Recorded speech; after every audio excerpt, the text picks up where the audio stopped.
When President Ferdinand Marcos journeyed to the Soviet Union for a state visit in May 1976, he took the road to Moscow by stages. From Manila, his way stations were Khabarovsk in the Soviet Far East and Novosibirsk in deep Siberia, arriving in Moscow 36 hours after leaving the Philippines. The trip paralleled the development of Philippine-Soviet relations, which has taken place by lengthy progressive stages. When Mr. Marcos stepped on Soviet soil in Khabarovsk, he breached the last barrier remaining from the Cold War. Of all the major socialist countries, only the Soviet Union, motherland of socialism, remained to be formally recognized by the Philippines. The Khabarovsk stopover hardly allowed time for a quick tour of the city, an industrial and cultural center in the Soviet Far East, just 300 kilometers from the Pacific coast. But for Mr. Marcos and his party, including Foreign Secretary Carlos P. Romulo, it was an instructive introduction to the protocol of Soviet officialdom. The Philippine party had its similar rest stop in Novosibirsk, Siberia's biggest city, before enplaning to Moscow.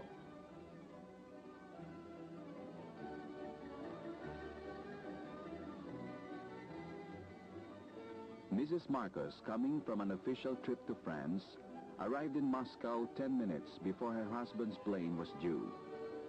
Soviet President Nikolai Podgorny led the official welcome at Moscow Sheremetyevo Airport. But a more familiar figure to the Filipinos was the Soviet Foreign Minister Andrei Gromyko. The Sheremetyevo welcome was measuredly correct and impressive. A mixed Soviet honor guard showed off its ceremonial routine to perfection, and the Moscow Diplomatic Corps was in full attendance, though public representation was token.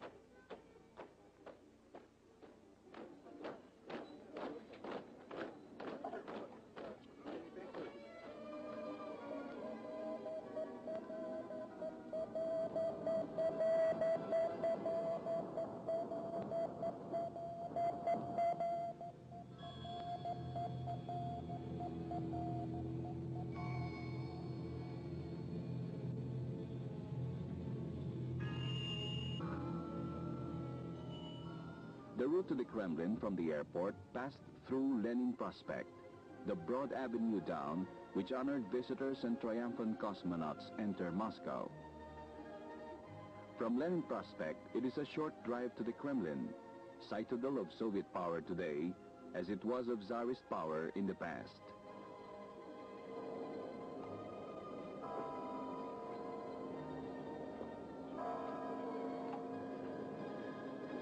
Dating back to the foundation of Moscow in the 12th century, the Kremlin walls, guarded by 22 towers, enclose architectural treasures built over the centuries.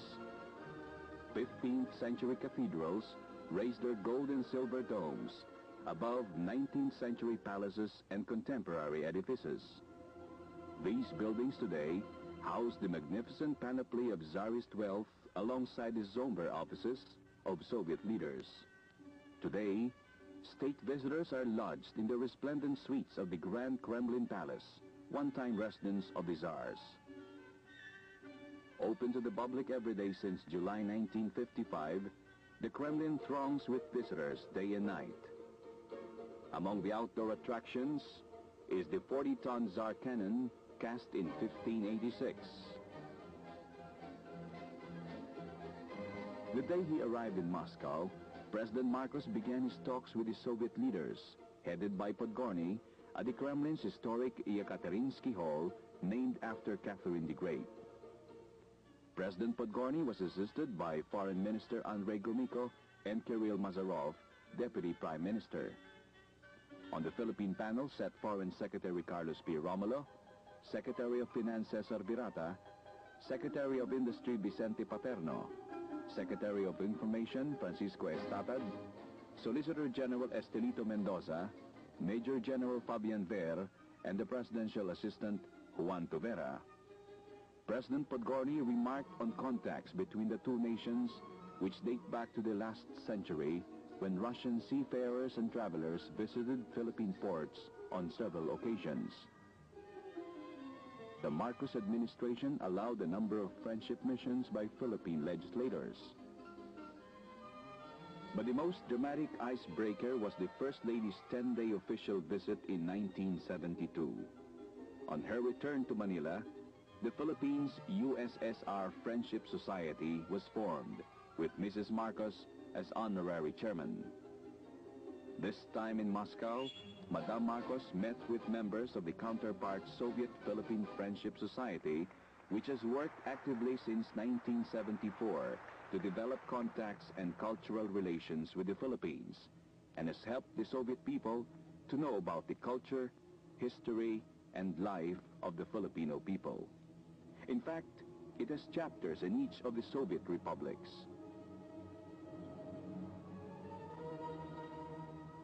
The organization has sent several delegations to visit the Philippines. In turn, it helps Filipino delegations visiting the USSR to know more about the Soviet people through encounters and Soviet specialists and visits to educational, research, and cultural establishments. A special assembly was convoked for Mrs. Marcos at Friendship House on Kalinin Prospect. Welcoming officials included Zenaida Kruklova, President of the Union of Friendship Societies, and Soviet Minister of Publications Boris Tukhalin, who heads the Soviet Philippine Society. A display of books and magazines from the Philippines was eagerly disposed of to society members. A balalaika quartet, a short ballet performance and songs by Moscow's famous artists, followed the speeches. At the end of the visit, a delegation of 8 gifted children presented Mrs. Marcos with their drawings depicting Soviet life and favorite characters from fairy tales and fables. On this trip, the official encounters between Philippine and Soviet leaders helped to lay down the firm foundations of an international friendship, bridging immense distances of geography, culture, and politics. The difference in political systems notwithstanding, Filipinos and Russians have much to hold them together. Both share the experience of historic struggle in defense of the homeland during World War II, deep-seated traditions which revolve around the family, a multiplicity of internal cultures. For just as the Philippines has about 90 ethnic communities, each with its own language and tribal or regional culture, the Soviet Union has 105 nationalities, ranging from the Slavs of Eastern Europe to the Orientals of Soviet Asia.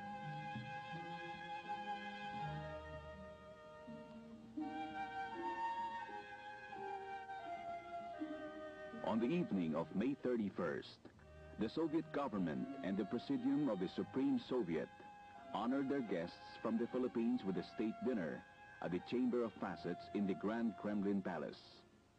On the occasion, President Marcos formally sought the support of the Soviet Union for the goal of the 5-member Association of Southeast Asian Nations to establish a zone of peace, freedom, and neutrality in the region.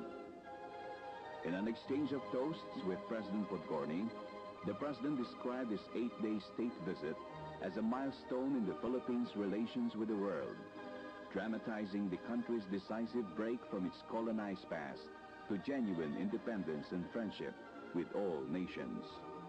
Of Dayton, President Marcos observed that it could be effective only if it extended worldwide.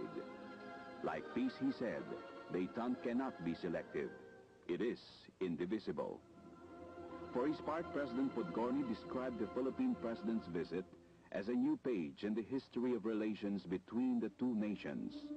He said, the positions of his country and the Philippines on many international issues were identical and constituted a solid basis for cooperation and combined efforts for world peace. Special tribute was given to the First Lady, Mrs. Imelda Romualdez Marcos, for her efforts in promoting Philippine-Soviet friendship. President and Mrs. Marcos hosted a return dinner 3 days later at the Zalotech restaurant, located in a wooded area within the grounds of the USSR Permanent Exhibition of Economic Achievements, some 10 miles from downtown Moscow.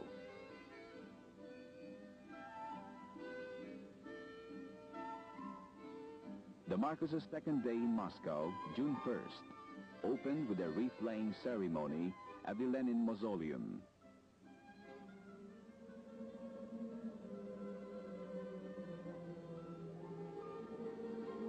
For many foreigners in Russia, the most powerful image of the Soviet social system is the long line of people in Red Square, waiting for hours to pay homage to Vladimir Ilyich Lenin, supreme leader, saint and hero of the Soviet people.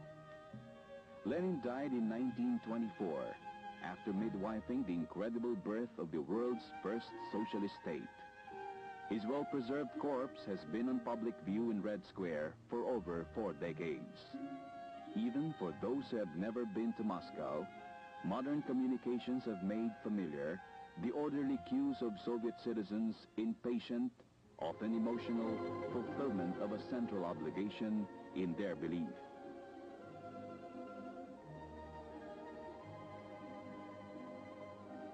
The president's visit to Lenin's final resting place was followed by wreath-laying rites at the tomb of the unknown soldier, also lying just outside the Kremlin walls.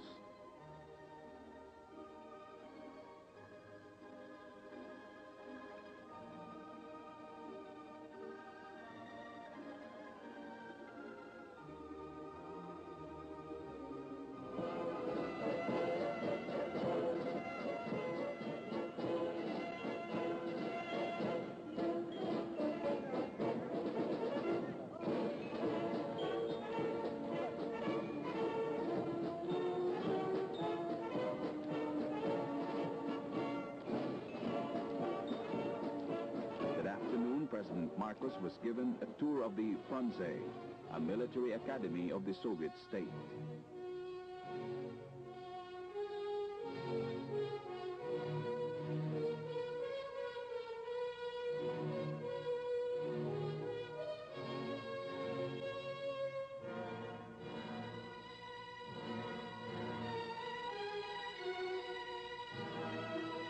At the war room, he was briefed on Soviet military programs and the training of cadets.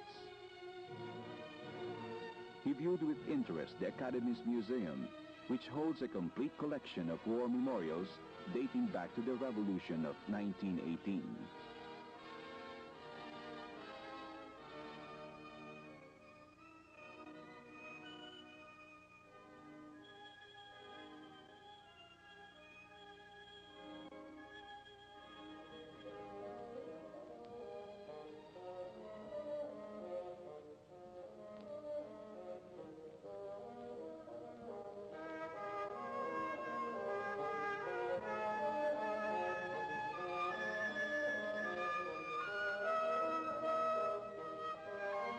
Meanwhile, the First Lady was a special guest at the State School of Circus and Variety Arts. A performance given by the students gave Mrs. Marcos an overview of Russian popular arts, ballet, acrobatics, mime and juggling, among others.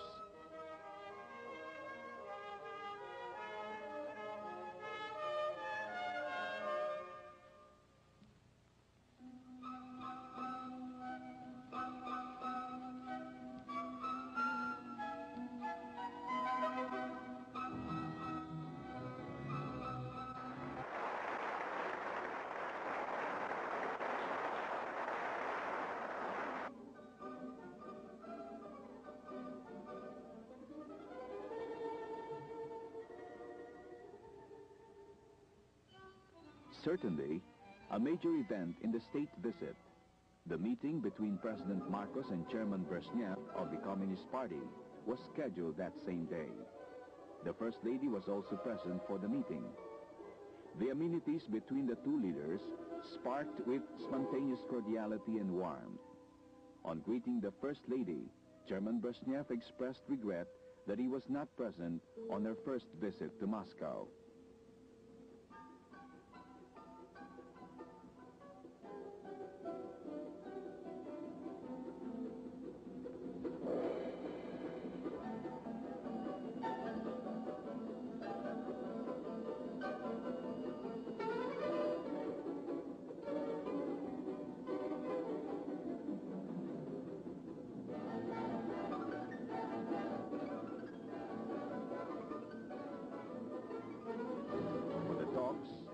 President Marcos was accompanied by Secretary of Foreign Affairs Carlos P. Romulo, with Secretary General Brezhnev, SEP Minister Gromyko.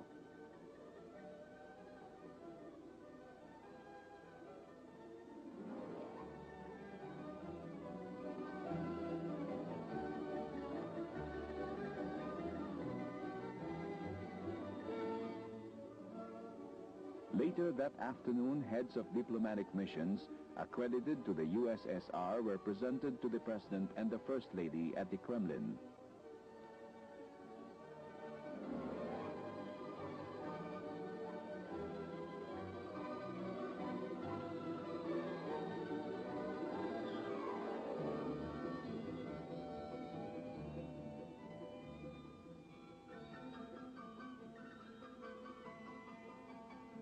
The evening allowed the presidential party to enjoy the excellence of famed Russian ballet. At the Kremlin Palace of Congresses, Don Quixote, a ballet in 3 acts, was performed by the Bolshoi.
On June 2, the visit moved to its high point with the signing of agreements at the Kremlin by President Marcos for the Philippines and Chairman Podgorny for the Soviet government.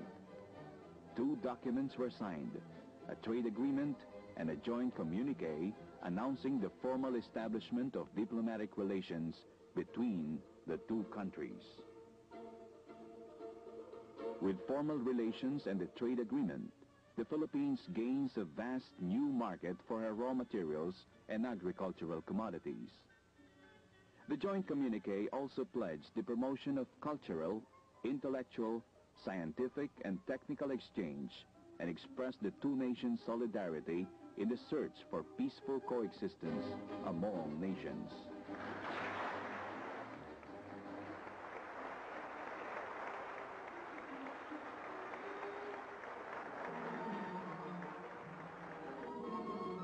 The trade agreement was signed by Secretary of Finance Cesar Virata and Soviet Minister of Foreign Trade Nikolai Patoli.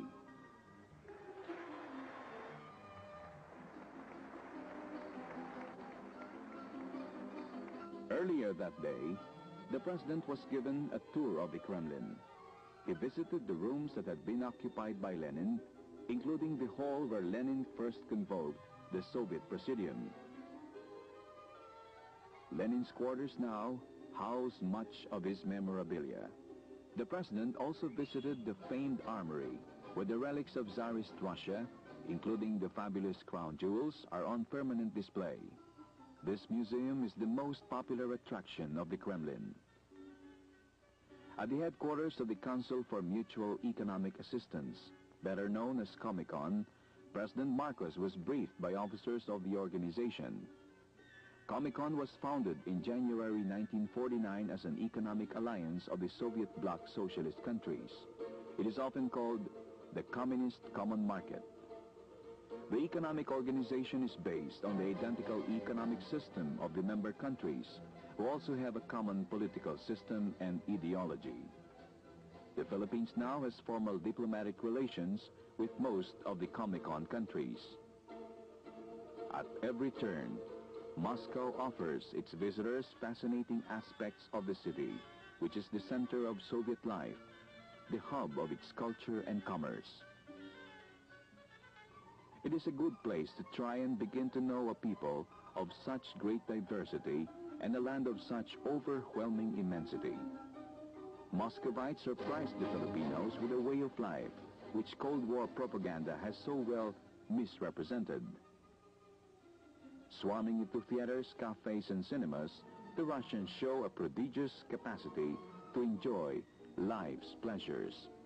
Indeed, much of what the Filipinos saw matched their own zest for life and festivity.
On June 3, President Marcos, the First Lady and their party, flew to Leningrad, which is to Moscow what New York is to Washington. It is one of Russia's hero cities like Moscow and Stalingrad, famed for the heroism of their citizens in the Russian defense against Hitler's forces in World War II. The incredible German siege of 900 days brought death to 1 million Leningraders, but never the surrender of this brave city. A World War II hero himself, the president paid eloquent tribute to the heroism of Leningrad in a visit to the War Memorial Cemetery of Piskarevka. Leningrad is a symbol of a people's refusal to accept defeat, a symbol of hope for oppressed peoples, even in the remotest corner of the earth, President Marcos said. The Piskarevka Cemetery, with its acres and acres of grave markers, is an awesome reminder of the human cost of the city's defense. The war memorials are everywhere in Russia. In every city, every village, eternal flames burn to attest to a people's grateful remembrance of their valiant soldiers. The Piskarevka Memorial Monument is at once awesome and moving to visitors of any race or creed.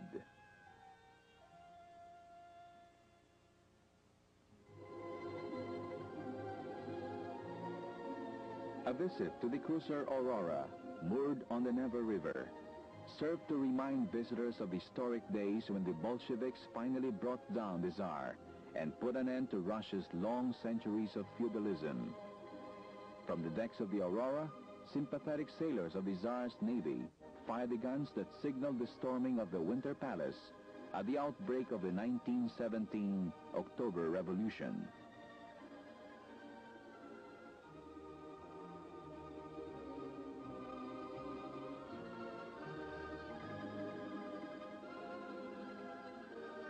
Later, the entire delegation visited the Winter Palace of the Tsars, a classically beautiful architectural complex, now housing the famed Hermitage collection of art. It is one of the world's most fabulous museums. The original museum was Catherine the Great's Hermitage, built as an annex of the Winter Palace. But it grew to accommodate Catherine's grand acquisitions of the finest European art and additions made by the later Tsars. Under the Soviet government, the collection is displayed throughout the 2,500 rooms of the Winter Palace. It has 2.5 million art objects, including 14,000 paintings, among them 2 Leonardos, a whole gallery of Rubenses, and a great many fine representative works of the major Renaissance and Impressionist masters, as well as Russian masters of the last 2 centuries. Its holdings are an awe-inspiring reminder of the cultural wealth which surrounds the people of the Soviet Union in their cities.